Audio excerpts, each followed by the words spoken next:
Un amanecer con Dios. ¿Cómo no volver atrás y mantenernos firmes? Juan capítulo 12, versículo 19.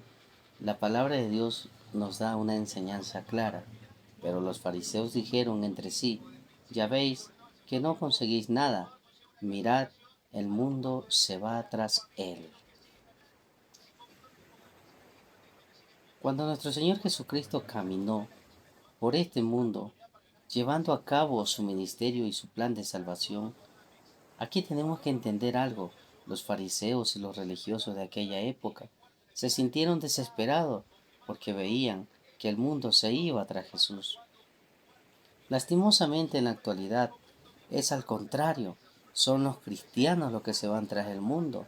Son muchos los cristianos que dejan sus iglesias, que dejan sus ministerios, que abandonan el camino del Señor para irse tras el mundo, pues parecería que el mundo ofrece una mejor vida que nuestro Dios, pero en realidad no es así. Entonces tenemos que recordar siempre la advertencia que nos hace la palabra de Dios sobre nuestra relación con el mundo.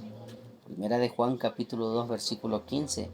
Mi Señor nos enseña en su palabra, no améis al mundo ni a las cosas que están en el mundo. Si alguno ama al mundo, el amor del Padre no está en él. En este versículo aparentemente tiene una contradicción con Juan 3:16, en la cual nos dice que Dios amó al mundo de tal manera que mandó a su Hijo unigénito para salvarlo.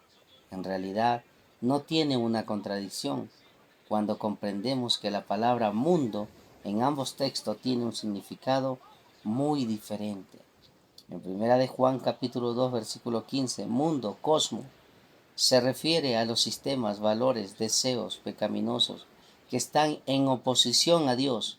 Esto incluye todo lo que promueve la rebelión contra Dios y su justicia, con la codicia, la vanidad y los deseos carnales.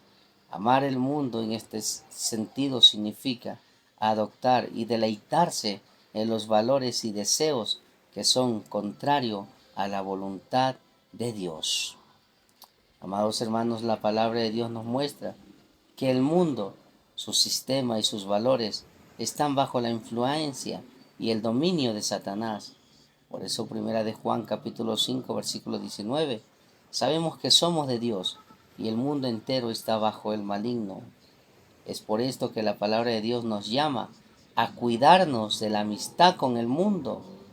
Recuerden lo que dice Santiago 4:4, o alma adúltera, ¿no sabéis que la amistad del mundo es enemistad contra Dios? Cualquiera que quiera ser amigo del mundo se constituye enemigo de Dios.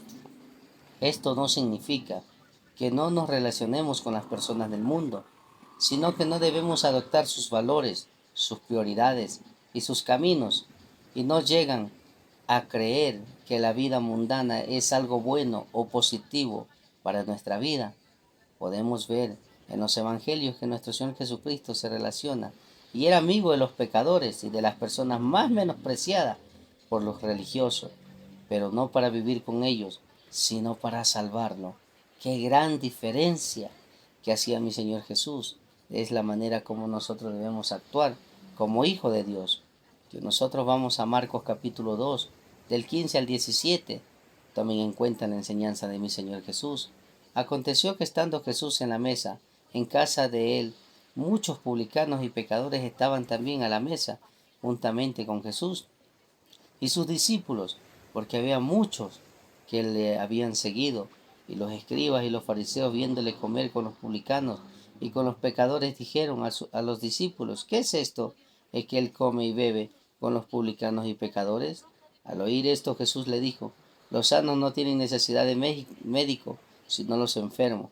Yo no he venido a llamar a justos, sino a pecadores. Entonces, respondamos una pregunta de hoy. ¿Cómo mantenernos firmes y no volver a la vida mundana? Continuamos mañana con la enseñanza y esperemos que este nuevo día, inicio de semana, la bendición de Dios sobreabunde en cada uno de nuestros hogares y sigamos adelante, mantengámonos firmes con nuestra mirada en el Señor y así todos juntos podemos proclamar las buenas nuevas de Jesús. Dios te bendiga, amado hermano.